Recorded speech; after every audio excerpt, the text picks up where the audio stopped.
નમસ્કાર વિદ્યાર્થી મિત્રો, આપણે અગાઉના પાઠમાં આપણે જોયું બરાબર કે સ્વતંત્રોત્તર ભારત બરાબર તેમાં શું એવી ચેલેન્જીસ આપણને ફેસ કરવા પડે બરાબર.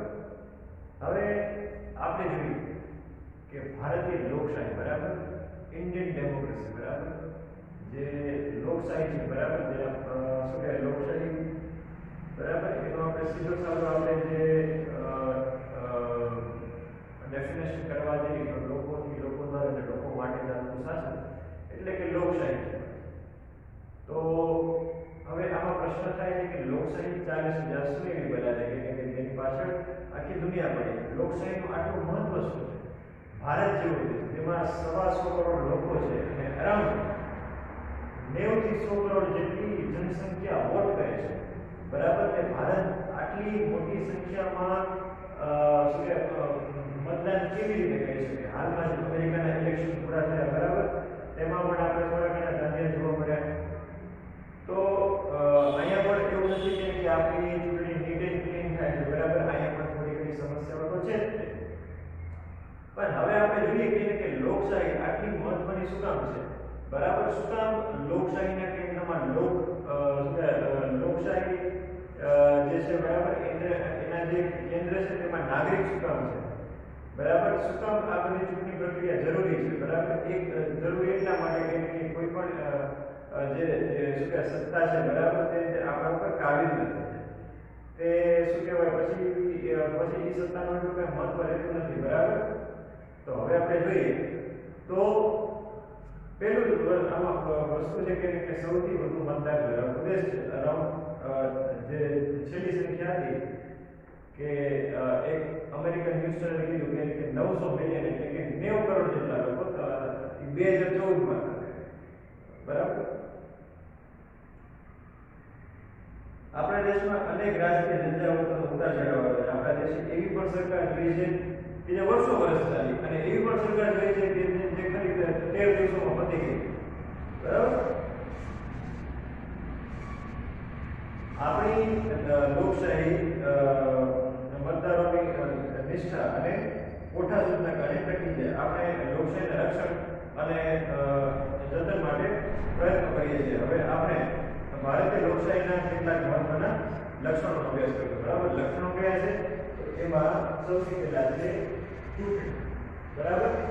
ચૂંટણી એમાં સૌથી લક્ષણ છે ચૂંટણી હોય એટલે તો શું થાય બરાબર. આ ચૂંટણી એટલી મહત્વની શું કામ છે બરાબર? ઇલેક્શન બરાબર. ઇલેક્શનની પાછળ આપણે આટલો બધો ખર્ચ કરીએ છીએ. શું કામ કરીએ? લોકશાહીને ધબકતી રાખવા માટે બરાબર.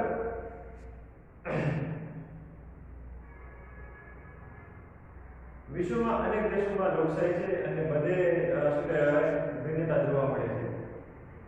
લોકશાહીમાં મતદાર પોતાનો મત આપે છે. લોકશાહીમાં મતાધિકાર અને મતદાન સર્વમાન્ય બાબત છે બરાબર. સંસદ લોકોનું પ્રતિનિધિત્વ કરતી સંસ્થા છે. સંસદમાં રાષ્ટ્રપ્રમુખ, ઉપરાષ્ટ્રપ્રમુખ, રાજ્યસભા અને લોકસભાનો સમાવેશ થાય છે. આપણે અગાઉના પ્રકરણમાં જોયું કે રાજ્યસભા અને લોકસભાની જે ચૂંટણી છે બરાબર, તો કેવી રીતે થાય છે દેશમાં આખે દેશ છે બરાબર, તેમાં લોકસભા બરાબર અને રાજ્યમાં વિધાનસભાની ચૂંટણીઓ થાય છે બરાબર. આપણે દ્વારા ઇલેક્ટ કરેલા તો આપણી ઉંમર નાની છે પણ 18 વર્ષ બરાબર, જે તમને આગળ આવશે. આપણા દેશમાં સ્થાનિક સ્વરાજ્યની સંસ્થામાં મતદાન દ્વારા ચૂંટણી થાય છે. આમ ચૂંટણી દ્વારા લોકશાહી ચલી રાખી શકાય છે બરાબર. ચૂંટણી જેટલી નીટ એન્ડ ક્લીન હશે બરાબર, એટલી જ લોકશાહી શું કહેવાય વધારે પડતી પરિપૂર્ણ થશે. હવે લોકશાહી અને મતદાન બરાબર માં દીકરા જેવો સંબંધ છે. આપણા દેશમાં મતદાનની ઉંમર કેટલી છે બરાબર? કેટલા વર્ષનો અત્યારે તમે મતદાન કરી શકો? તો 18 વર્ષ ને તેના ઉપરના બધા વ્યક્તિ મતદાન કરી શકે બરાબર. સ્ત્રી હોય, પુરુષ હોય, ટ્રાન્સજેન્ડર હોય, એ અલગ વસ્તુ છે. બરાબર.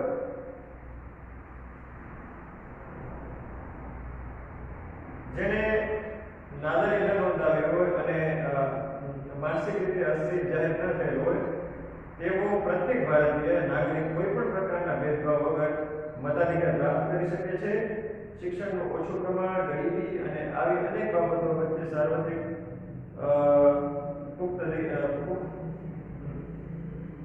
મતાધિકાર દ્વારા બંધારણે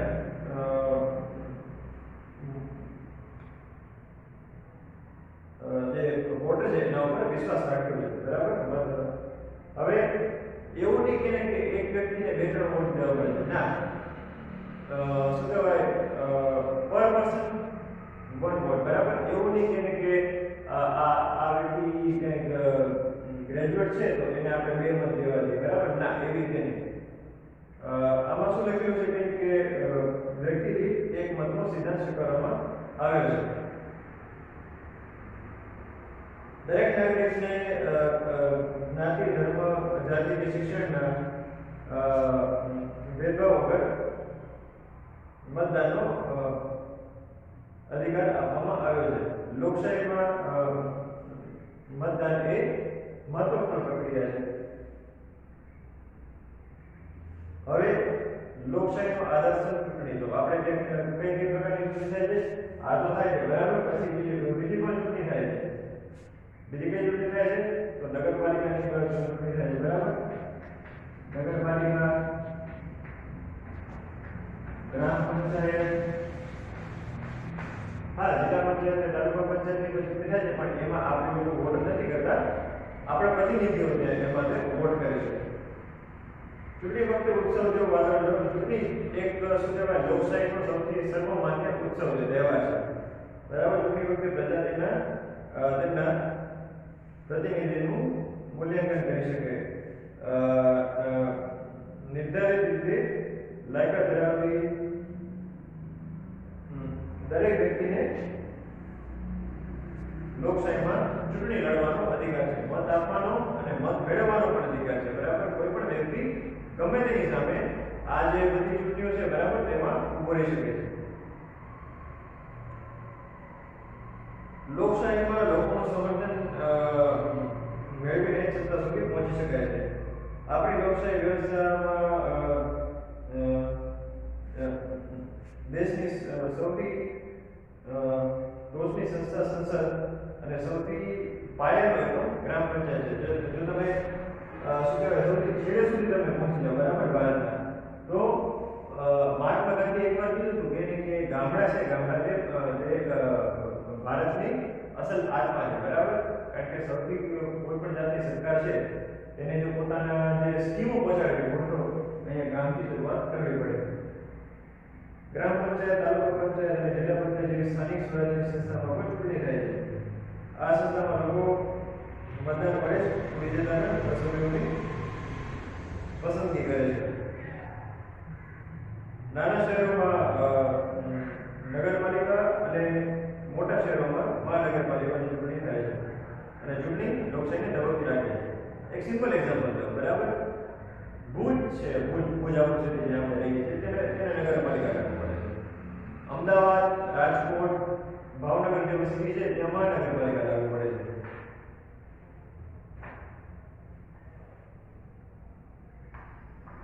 રાજકીય પક્ષો તેમજ ચૂંટણીના ઉમેદવારો માટે ચૂંટણી ખૂબ જ મહત્વ ધરાવે છે.